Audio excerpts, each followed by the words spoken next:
Mais alors, comment cette vision humaniste se transforme-t-elle en police fasciste? Petit rappel de Marvel Comics. Nathaniel Richards est en général le père de Reed ou alors un lointain descendant, selon les runs. Pour la faire simple, Nathaniel est un scientifique qui découvre un portail temporel, il file au 31e siècle, fonde Chronopolis, métropole située hors du temps.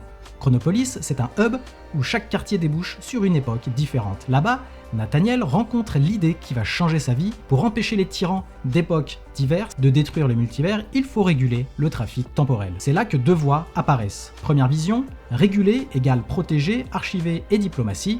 Vision B, réguler égale dominer, sélectionner, tailler dans le vivant.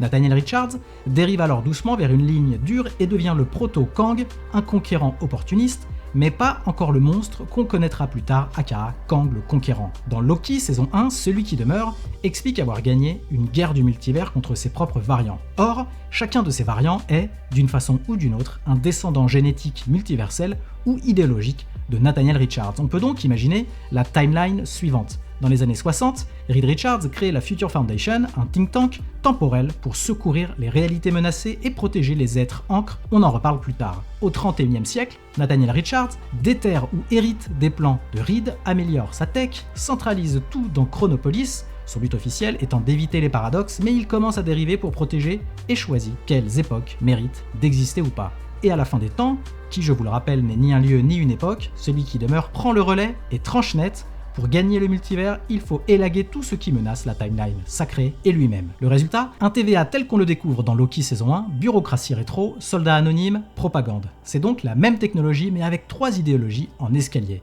Mais si celui qui demeure n'a fait que perfectionner un système, alors qui est le véritable créateur ?